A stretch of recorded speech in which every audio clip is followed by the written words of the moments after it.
Hey, I'm Chris, and this is AFA Disney Updates, and today we got some news for you. So let's go ahead and get started. Alright, let's start off with, right now, there has been a change to the policy for the Disney rider switch. So what it was is that it seems like some people were taking advantage of it, as though they weren't exactly telling you how many people could go on with the second party. So if you don't know what rider switch is, it's like my wife and I used it whenever our kids were younger and they couldn't go on certain rides. So what it would be like is we would wait in line with our child, and then when we got on, one of us would get on while the other one was sent somewhere to stand with the child, and then once we got off, we switched with the other adult, and the other adult got on. Well, supposedly you're allowed to have another person. So I believe this other person can ride twice without waiting in line again.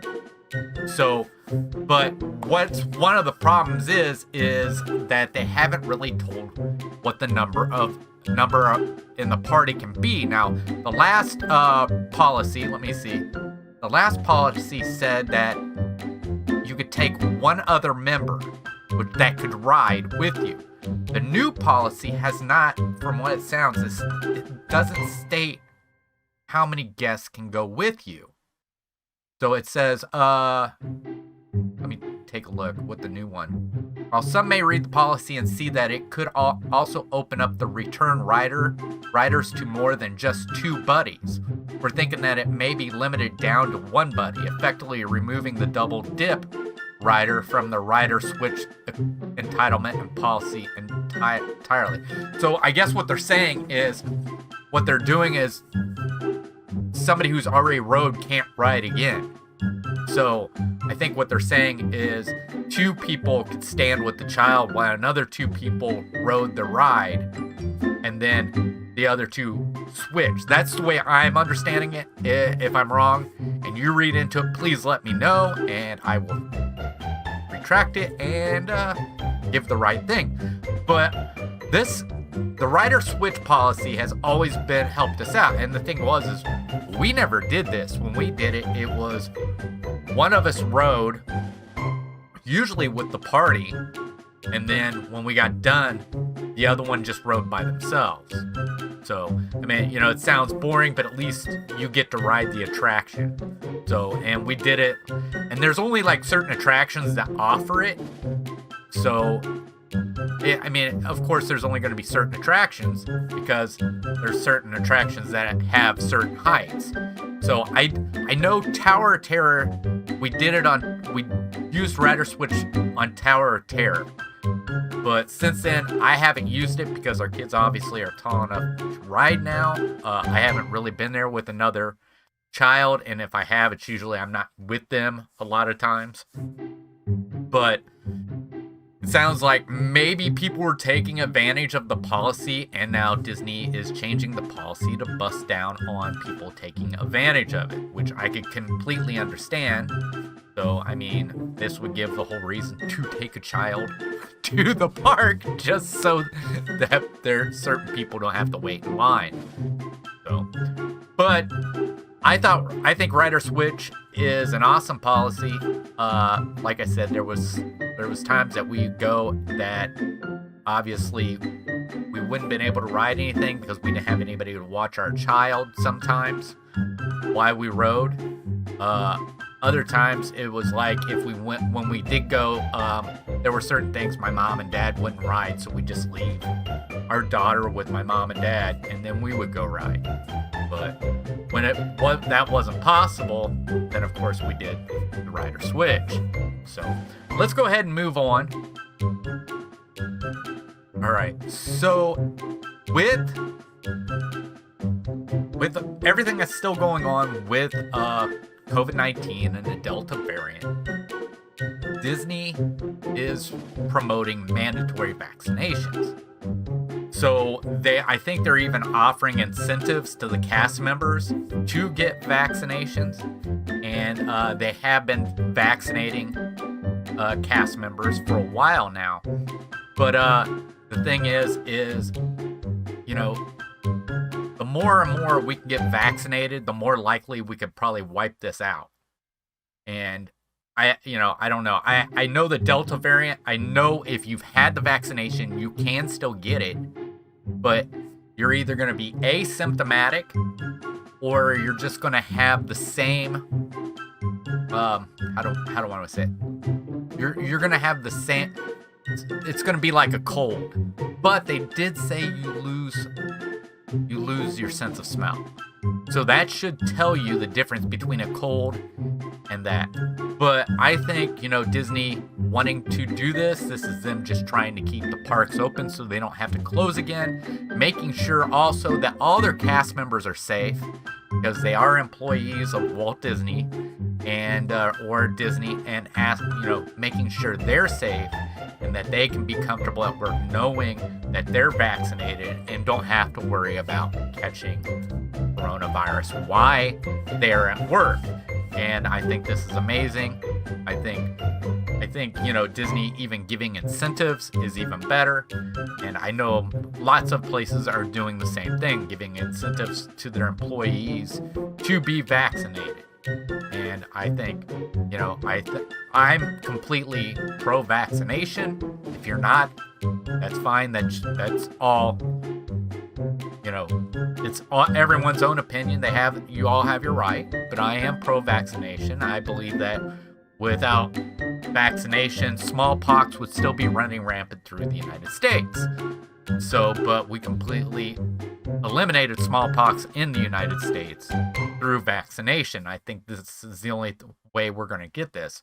I think one of the worst things about this is you have some people out there putting stuff out that isn't true about the vaccination and scaring people to keep them from getting it. Now, I'm not saying there's not other things out there that is true, but it's always going to be different for other people on how they react to the vaccination. I'm done with talking about the vaccination, so let's go on. All right. Let's see. So there is an attraction getting ready to go through refurbishment. It sounds like it's going to be down through August. And it's kind of hard to believe that this is going back into refurbishment because it had a lengthy refurbishment just last year where it was down for months. But the Liberty Square Riverboat is going back into refurbishment. So I don't know if maybe this is a refurbishment maybe for the 50th, maybe, because it's only supposed to be down, it looks like just for a few days.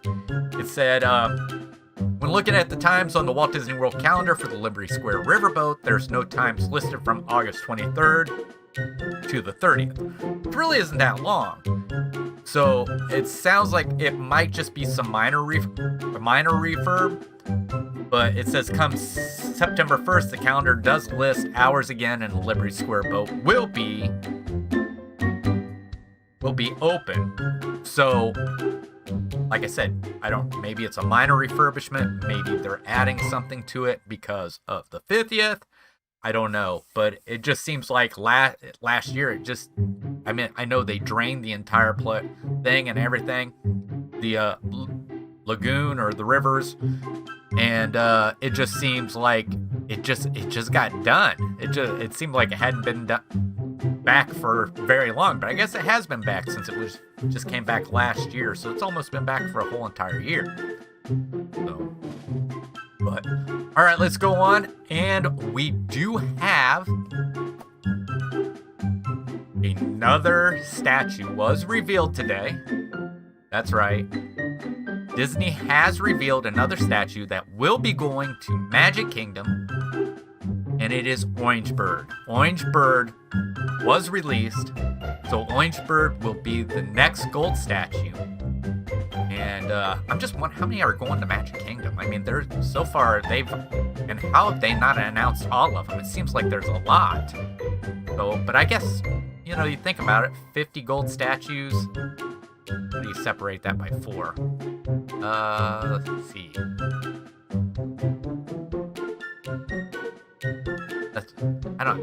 There's going to be more gold statues at one or the other. So, but I'm guessing there's going to be maybe about... I'm trying to figure it out in my head. Sorry.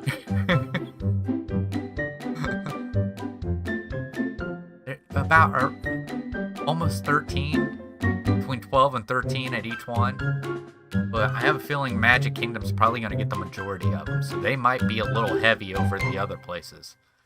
So, but this is awesome. I love seeing them reveal these all, and I can't wait to see them myself when I finally get to go.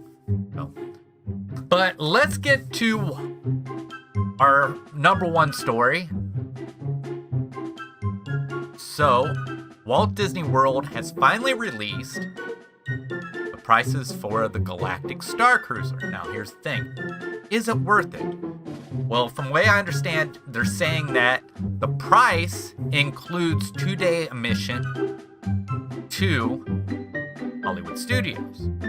So, I guess my question is this, is if you're an annual pass holder, or if you're a cast member that's taken 2 days and gone to do this, do you still get charged for the admission for 2 days? And while you're there, are you allowed to go to a different park, or is Hollywood Studio the only park you're allowed to go to? I guess there's a lot of questions here because the prices are pretty high. Looking to see, did I pass the price? No, I don't think so. I mean, you are going to be immersive. So it says right there, it says, Galactic's Edge, okay, admission to Hollywood Studios is included in the price, as is all of your food and non-alcoholic beverage. Wow, so all your food and non-alcoholic, that's pretty good. But really, for $4,809 for 2 nights, accommodation for 2 guests in a studio, they could throw in a space beer or 2. I mean, if it's going to cover food and beverages, that sounds pretty good. Let's see. Prices go up to $5,299 for that same room if you add a kid, and up to $5,999 if there's a kid and a third adult in the room. So there you go. I'm thinking, is there a way to lower this price? And, but then again, you got to think that there's going to be these cast members that are going to be working there as if they're actually they're playing a character the whole time they're there. And that's what you're doing. You're looking for that immersion. So that means that just for, let's say, this resort, they're going to have more cast members working there than what they would have at another resort, because some of these cast members are just going to be for entertainment. So they're going to have to pay these cast members. So you may be paying for that immersive style right there. So I'm going to say it comes with your food. It comes with the admission to 2 days at Hollywood Studios. Of course, you got to think about what you're going into. Of course, we really aren't going to know until this is actually open and people have actually gone there to actually find out if it's worth it. But from what I'm hearing, it sounds like it may be worth it, because you got to think that there's a lot going on here that wouldn't be going on at other resorts. So, I mean, you've got, like I said, cast members who are going to stay in character, and of course they're going to interact with you and everything like that. And I think this sounds amazing. And if I'm understanding that you're actually going to play as a hero, and I think a lot of people thinks that it's just not going to be worth it. But I guess it's really up to you how much you want to be able to experience what Star Wars is really like, and this is the closest you can get, then I say it's worth it. I mean, you get your food, you get your beverages, you get your tickets to the parks. But like I said, there's still a lot of questions to ask. Like I said, is if I'm getting my tickets for the parks somewhere else and they're cheaper, does that come off of my price of the room? So, but I think it sounds awesome. Of course, it's only for 2 days, and And, I mean, if I had the chance, I'd do it. I would. It just sounds amazing. So, I know there's other people who say they don't understand it. They don't know why it's going to be. But I mean, if you're looking to be immersive, you want it to be a great experience. And I think with this kind of money, knowing that your food and beverages and your park tickets, let alone not only that, you don't have to make a reservation for I look like Bill and Ted. For Rise of the Resistance. You automatically have that. So, but there's still other questions like if you have a park hopper, are you allowed to go to another park, or do you have to go through Hollywood Studios, then hop over to a park or how do you return? I guess there's a lot of questions that has to be asked about this, and hopefully Disney will allow us and tell us exactly everything we need to know about this before people start making decisions to book a stay there at the Star Wars Galactic Starcruiser. So, but as for me right now, it sounds exciting, and I hope it really works out. So, but that's gonna do it for today. I hope to see you tomorrow for AFA Disney Updates, and I hope you have a good night. We'll see you later. Bye.